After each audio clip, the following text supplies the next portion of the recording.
Austraeoh by Imploding Colon, read by Deathlight. Chapter 45, Wall.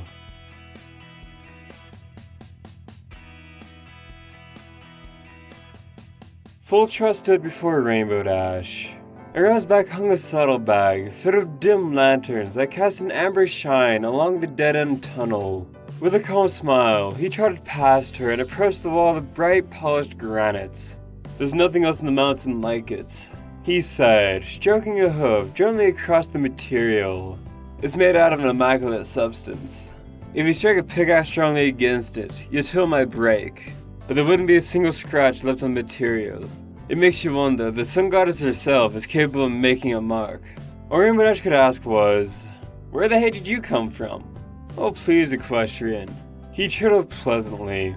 Austraeoh's son may be full of words of prestige and boasting, but it's hardly the only pony patient enough or old enough to memorize the deep passageways. He turned his gaze to her. "I'm guessing he didn't bother to send you down this particular corridor?" Rainbow fidgeted. No, I came here myself." She cleared her throat. That doesn't get me in any deep trouble or anything, does it?" "Hardly. I always admired the Pegasus' spirit of exploration and daring. I couldn't possibly admonish you for taking a personal soldier in here." "Well, okay." She nodded and turned to look at the white wall again. "Just what is this thing anyways?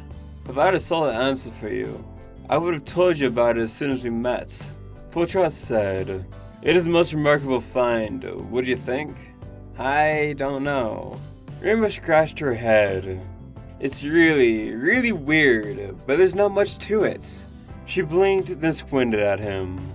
Could it be the source of all the smog and crud that's covering the village?" Fultrot took a deep breath. "If it was, I don't know how. There's nothing along the surface of the structure that suggests a spot for gases and vapors to flow through. It's quite likely that this is a piece of something that occupies the heart of the mountain. No matter how far the quarters of broadest equestrian, we aren't actually that deep into the earth. Some pony should get, I don't know, an egg-head unicorn to come down here and look at the thing." "Alas, I've done my best to reach that mark halfway," Fultrot said. "I've spoken to many outsiders that I find along the caravan's regular journey north to the camp of the Minotaurs, including the Minotaurs themselves.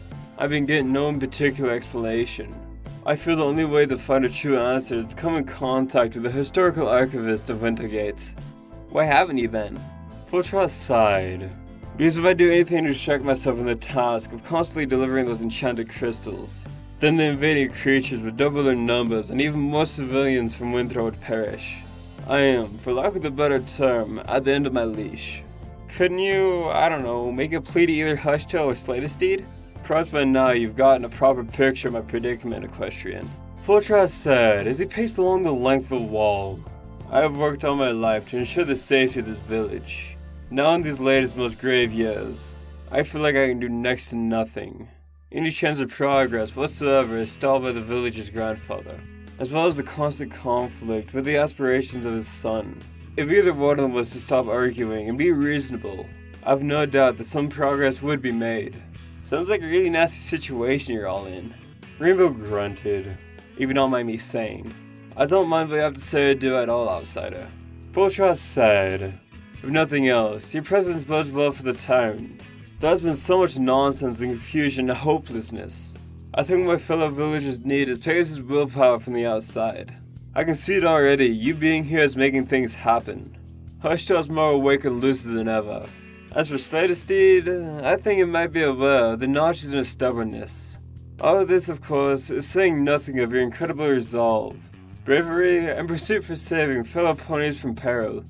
Look, Fultrot, sir." Rainbow Dash sighed and gazed at the floor. "I didn't come here to do anything special. I was just passing through." Fultrot chuckled. "Since when did passing through constitute for making a trip deep into the heart of the mountain that you could have very easily flown over?" "I mean it." She frowned. "I shouldn't even be stopping here. The business of Winthrow is, like, none of mine." "You mean to say they don't care at all about a single one of us?" "Why should I? You were made to march completely out of the chamber. I know where my loyalties lie. It was simply a her, wasn't it?" Rainbow Dash stopped in her tracks with a scuffle of hooves. She turned around and squinted at him. What are you talking about? She broke into a nervous chuckle. I haven't met a single mare since I got here. The elder pony merely stared at her. Rainbow blinked. She winced and felt her ears drooping. How long have you known? As long as she worked for me. The young ponies in my employ are far too exalted themselves to ever bother taking notice. But I've always been able to look through her disguise. I don't entirely know what she seeks to gain in her charade, but I have made it my responsibility to look out for her as long as it takes for her to achieve her goals, whatever they may be. Wow, that's pretty swell of you. I don't see why I would do otherwise. We've worked together for 3 years now. She's like a granddaughter to me. Fulltrot chuckled and smiled. Or son, if you will. I imagine a Pegasus like you can find a spirit as indomitable and inspiring as your own. Yeah, well, she's done a pretty amazing job convincing every pony that she's gold-plated all this time. Rainbow Dash said, I just want to see her get what she wants in life too. And if that involves figuring out what's up with these monsters that are attacking the ponies she cares for, then I guess I'm sort of motivated. She gulped and gazed pensively at Fulltrot. Does that explain to you why I'm here? Fulltrot gazed firmly at her. That does, if that's the explanation you want me to accept. Rainbow blinked. Still, I worry about her the most, as well as the other young ponies of this village. Fulltrot murmured in a solemn tone, as he paced across the far length of the room. Well, nothing is ever answered down here, or on the surface.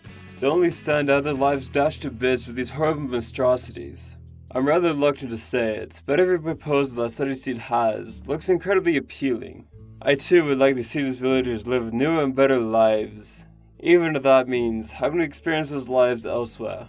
Rainbow Dash exhaled slowly, gazing at the floor. Well, I don't know how to lend any more help than I already have. I'm just one Pegasus, and that's a crap load of mist you're dealing with up top. Maybe I can fly out to some unicorn settlement and ask if they know anything about the creatures. Or the wall here. Heck, maybe they know something about the 2 symbols on the surface. Symbols? Fulltrot remarked. What perchance are you referring to? Those characters! Rainbow Dash gestured towards the white rock. The illustration, right alongside the... She froze, blinking. Both emblems were gone. The ivory surface of the wall was blank.